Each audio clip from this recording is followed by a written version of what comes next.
Hello friends, आज हम बात करेंगे क्लास 12 फिजिक्स का मोस्ट इंपॉर्टेंट डेरिवेशन धारावाही वृत्ताकार लूप अथवा कुंडली के केंद्र पर चुंबकीय क्षेत्र। ठीक है, देख सकते हो ये इसका पूरा चित्र है और इसका डेरिवेशन करने पे जो फार्मूला आता है वो है ये। ठीक है, तो इसका पूरा डेरिवेशन और इसके पूरे चित्र को भी बहुत आसानी से आपको बनाना सिखाएंगे। ठीक है, धारावाही वृत्ताकार लूप अथवा कुंडली के केंद्र पर चुंबकीय क्षेत्र। और बात करें यार तो एग्जाम के लिए भी इंपॉर्टेंट डेरिवेशन है। ठीक है, पूछा जाता है एग्जाम में कि धारावाही वृत्ताकार लूप अथवा कुंडली के केंद्र पर चुंबकीय क्षेत्र ज्ञात करो, तो बहुत ही आसानी से आपको इसका डेरिवेशन बताएंगे। ठीक है, तो यार प्लीज वीडियो को आखिरी तक देखते रहना। ठीक है, क्योंकि आपका डेरिवेशन इंपॉर्टेंट है। ठीक है, तो चलो देखते हैं आपका इस पूरे डेरिवेशन को एकदम आसानी से। ठीक है, तो चलो देखते हैं। ये जो आपको धारावाही लूप दिख रहा है ये है क्या? ये देखो, मान लो कोई तार है। ठीक है, कोई तार है जिसे हमने क्या किया, धारावाही लूप के रूप में मोड़ दिया। ठीक है, इस टाइप से तो समझ लेना यही है। ठीक है, धारावाही लूप के रूप में मोड़ दिया। ठीक है, मान लो इसका केंद्र O है और इसकी त्रिज्या जो है वो A है। ठीक है,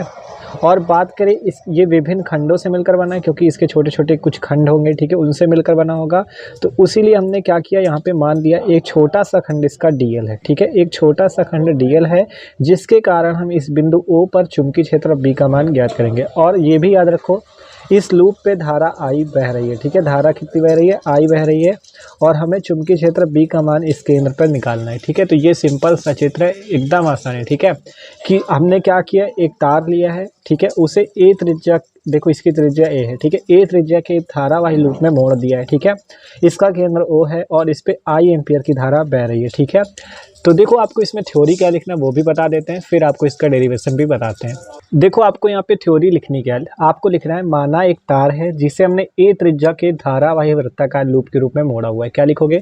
माना एक तार है। ठीक है, एक तार है जिसे हमने क्या किया, धारावाही वृत्ताकार लूप के रूप में मोड़ रखा है। इसका केंद्र O है और इसकी त्रिज्या कितनी है? A। ठीक है, इस पे I एम्पियर की धारा बह रही है, इतना लिख लोगे। फिर आपको लिखना है कि माना, ठीक है, फिर लिखना है कि माना ये जो आपका धारावाही लूप है ये विभिन्न खंडों से मिलकर बना है, जिसका एक छोटा सा खंड DL है। ठीक है, जिसका एक छोटा सा खंड क्या है? DL। ये DL जो है इसका छोटा सा खंड है, पूरा मान लो L है। ठीक है, पूरा L है, इसका एक छोटा सा खंड हमने DL लिया है। ठीक है, हमने बायो सेवर्ट का नियम आपको पढ़ाया था। ठीक है, बायो सेवर्ट का नियम पढ़ाया था, जिसपे भी आपको बताया था। ठीक है, यहाँ पर हमने चुंबकीय क्षेत्र कैसे निकाला था? इस DL के कारण, इस DL के कारण हमने चुंबकीय क्षेत्र B बराबर निकाला था। ठीक है, L लंबाई का तार था, एक छोटा सा भाग DL ले लिया था और चुंबकीय क्षेत्र निकाल लिया था। तो वही अभी बायो सेवर्ट का नियम भी इस पे लगेगा, तभी ये सॉल्व होगा। ठीक है, तो ये समझ लो सिंपल, हमने एक छोटा सा भाग इसका क्या ले लिया है? DL ले लिया। ठीक है, एक छोटा सा भाग DL लिया, अब इसके कारण इस केंद्र O पर निकालना है चुंबकीय क्षेत्र, तो आसानी से निकाल लेंगे। ठीक है, तो थ्योरी समझ के क्या लिखना है, माना एक तार है जिसे हमने धारावाही वृत्ताकार लूप के रूप में मोड़ा हुआ है। इसका केंद्र O है, त्रिज्या A है। ठीक है, और इस पे I एम्पियर की धारा बह रही है।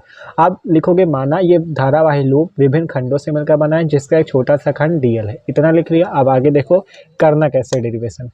ठीक है, अब आपको क्या करना है, यहाँ पे लगाना है बायो सेवर्ट का नियम। तो यहाँ पे लिखते हैं बायो सेवर्ट के नियम से, एकदम आसान, देखते रहो बस। बायो सेवर्ट के नियम से, बायो सेवर्ट के नियम से। ठीक है, और यहाँ पे एक पॉइंट थोड़ा सा और लिख देते हैं कि DL के कारण O पर, DL के कारण O पर चुंबकीय क्षेत्र, DL के कारण O पर चुंबकीय क्षेत्र। ठीक है, चुंबकीय क्षेत्र पहले आपको लिखना है बायो सेवर्ट के नियम से। ठीक है, यहाँ पे देख लेना थोड़ा मार्कर।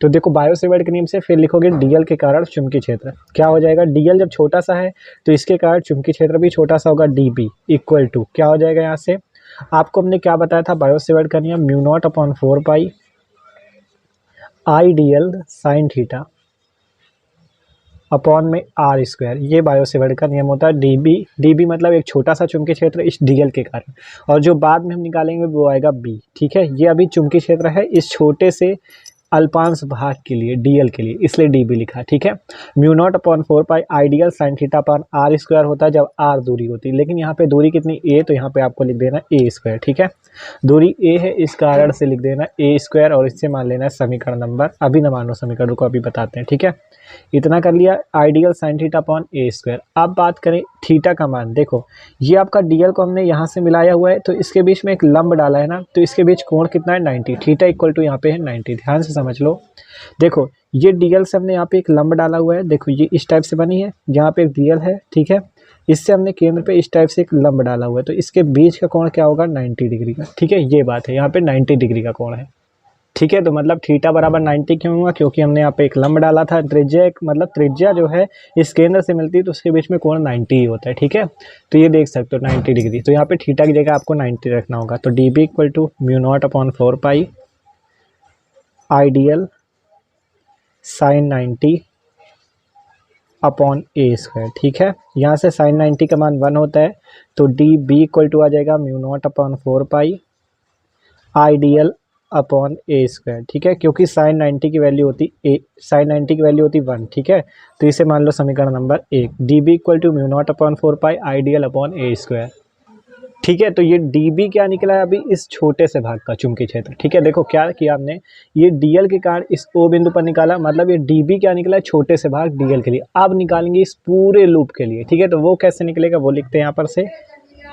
ठीक है, क्योंकि हमने लिखा था डीएल के कारण, तो ये डीबी जो आई वैल्यू ये किसके कारण आई, डीएल के कारण। आप पूरे बिंदु पूरे धारावाही लूप के कारण लिखते हैं, तो यहाँ पर से लिखते हैं। ठीक है, आप लिखेंगे यहाँ पर से अतः वृत्ताकार धारावाही लूप के कारण चुंबकीय क्षेत्र। देखो पहले डीएल के कारण निकला था, अब पूरे धारावाही लूप के कारण निकालेंगे। तो देखो बी बराबर क्या आ जाएगा, यहाँ से इस पे लिखते हैं। देखो यहाँ पे बी इक्वल टू यहाँ पे आ जाएगा। आप चाहे इसका यहाँ पे सिग्मा डी बी लिख सकते हो। ठीक है, क्योंकि देखो सिग्मा का मतलब क्या होता है, उसका सभी का योग। देखो ये जो डीएल आया इसमें कितने बहुत सारे छोटे छोटे भाग डीएल के होंगे। ठीक है, तभी तो पूरा लूप बनेगा। ये इतने छोटे छोटे कितने सारे भाग होंगे। ठीक है, तो उनको सबको जोड़ना पड़ेगा जब आपका बी निकलेगा। ये सारे डीबी जो आपके अलग अलग निकलेंगे इन सबको जोड़ना होगा, तब आपका बी का मान संपूर्ण चुंबकीय क्षेत्र निकलेगा। ठीक है, तो आप उसके लिए चाहे सिग्मा डी बी कर दो, या आप क्या कर दो उसका समाकलन भी लगा सकते हो। यहाँ पे देखो चाहे सिग्मा डी बी लगा दो या आप समाकलन का चिन्ह भी लगा सकते हो। ठीक है, तो यहाँ पे आप सिग्मा भी लगा सकते हो चाहे समाकलन लगाओ, आएगा दोनों पे उतना ही। तो देखो सिग्मा लगा रहा है, सिग्मा का मतलब उन सभी चुंबकीय क्षेत्रों का योग। तो यहाँ से B equal to sigma D B हो जाएगा। पहले आपको ये लिख लेना है कि अतः वृत्ताकार धारावाही लूप के कारण चुंबकीय क्षेत्र बी बराबर, फिर लिखोगे बी बराबर सिग्मा डी बी। तो यहाँ से B equal to sigma D B की वैल्यू देखो यहाँ पर कितनी है, डी बी की वैल्यू है mu naught upon 4 pi ideal upon a square. क्या है, mu naught upon 4 pi ideal upon a square. ठीक है, इतनी वैल्यू है। तो देखो जितना ये इतना बाहर ले लो, क्या mu naught upon 4 pi I upon a square, बचेगा क्या सिग्मा डी एल। ठीक है, mu naught upon 4 pi I upon a square ले लिया, सिग्मा डी एल बचा। ठीक है, ठीक है, इतना बचा। आप देखो mu naught upon 4 pi I upon a square ये आ गया, सिग्मा डी एल बचा। आप देखो इस सिग्मा डी एल की जगह आप क्या लिख सकते हो, B equal to mu naught upon 4 pi I upon a square. देखो बी इक्वल टू लिखा था सिग्मा डी बी, क्यों लिखा था, देखो ये सिग्मा डी बी का मतलब है डी बी एक छोटे से भाग का चुंबकीय क्षेत्र आया था, सिग्मा लग गया तो पूरे भाग का चुंबकीय क्षेत्र। उसी प्रकार डीएल इस छोटे से भाग का, ये छोटा सा भाग है ना डीएल, आप पूरा भाग निकालना है तो आपको इस पूरे भाग को लिखना होगा। पूरे भाग को देखो कोई वृत्त है अगर, ठीक है, अगर कोई वृत्त है, ठीक है, वृत्त है तो उसका जो पूरा भाग होता है उसे कहते हैं परिधि। ठीक है, उसे परिधि कहते हैं या कहते हैं परिमाप। ठीक है, देखो जैसे आपने कहा धारावाही वृत्ताकार, तो ये भी वृत्ताकार है ना, धारावाही वृत्ताकार एक लूप है। तो अगर आपको इसकी पूरा भाग का निकालना, डीएल इस छोटा सा भाग है, पूरा भाग निकालना है तो उसके लिए आपको इसकी परिधि का सूत्र लगाना होगा। यहाँ पर से लिख देते हैं चूंकि सिग्मा डीएल इक्वल टू 2 पाई ए, परिधि का फॉर्मूला होता है 2 पाई और इंटू त्रिज्या। ठीक है, त्रिज्या इसकी ए है तो ए हो जाता है, अगर आर त्रिज्या होती तो आर हो जाता। तो यहाँ से आपको डीएल है, सिग्मा डीएल की जगह लिख देना 2 पाई ए। क्यों लिखा, क्योंकि भैया परिधि का फॉर्मूला होता है परिधि बराबर 2 पाई इंटू त्रिज्या। ठीक है, आप देखो इतना कर दिया, बस ए से ए कैंसिल हो जाएगा, बचेगा क्या वही लिख देना है। यहाँ 2 पाई है, 2 पाई से इसको काट दो, बचेगा 2। तो क्या बचा, mu naught I upon 2a, बस ये आ गया आपका। ठीक है, और मात्रक न्यूटन पर एम्पियर मीटर, न्यूटन पर एम्पियर मीटर, बस यही है आपका। ठीक है, देख सकते हो। ठीक है, देखो क्या किया, क्या हमने, फिर से समझो, कोई जल्दी नहीं है, हमें देख लो फिर से। देखो सबसे पहले हमने क्या किया, बायो-सेवर्ट का नियम लगाया उस, और डीएल के कारण चुंबकीय क्षेत्र निकाला डीबी, ये आ गया। ठीक है, थीटा क्योंकि 90 था तो यहाँ पे 90 रखा और ये आ गया। अब लिखा अतः वृत्ताकार धारावाही लूप के कारण चुंबकीय क्षेत्र बी बराबर, बी जो होगा पूरे का निकलेगा, तो बी के लिए आपको क्या करना होगा, सिग्मा डीबी करना होगा। ठीक है, सिग्मा डीबी करना होगा। और सिग्मा डीबी कैसे निकलेगा, आपको डीबी की वैल्यू रख देनी है, जो सिग्मा डीबी पे डीबी की वैल्यू यही रख देना है। तो देखो हमने रख दिया। ठीक है, इतना आया हमारा mu naught upon 4 pi ideal upon a square. हमने सब कुछ बाहर ले लिया, केवल सिग्मा डीएल बचा। आप देखो डीएल इस छोटा सा भाग है और पूरा निकालोगे, सिग्मा का मतलब है पूरा। ठीक है, सिग्मा का मतलब सबको जोड़ना है, तो पूरा निकलेगा वो आएगा वृत्त की परिधि के बराबर, क्योंकि आपका जो लूप है देखो यहाँ पे लिख दिया था हमने धारावाही वृत्ताकार लूप। तो लूप कैसा, पूरा वृत्ताकार है, तो वृत्ताकार है तो इसकी परिधि लग जाएगी, वृत्त की परिधि। वृत्त की परिधि होती है 2 पाई इंटू त्रिज्या। त्रिज्या ए है इसलिए 2 पाई ए लग गया, तो 2 पाई ए से कैंसिल हो जाएगा और 2 पाई से इस 4 पाई को काटोगे 2 2 जा 4, ठीक है 2 बचेगा। तो म्यू नॉट आई अपॉन, और ये 2 का गुणा हो जाएगा तो आई अपॉन 2a और मात्रक न्यूटन पर एम्पियर मीटर, ठीक है। तो देख सकते हो भैया ये इसका पूरा डेरिवेशन है, इंपॉर्टेंट है और एकदम आसानी से आपको समझा भी दिया। देख सकते हो, इसके स्क्रीनशॉट ले लो और इसका भी ले सकते हो, ठीक है। तो ये आया b equal to mu naught I upon 2a, ठीक है। धारावाही वृत्ताकार लूप अथवा कुंडली के कारण चुंबकीय क्षेत्र। तो वीडियो अच्छा लगा हो तो लाइक कर देना, चैनल पे नए हो तो सब्सक्राइब जरूर कर देना। Okay, thanks for watching this video.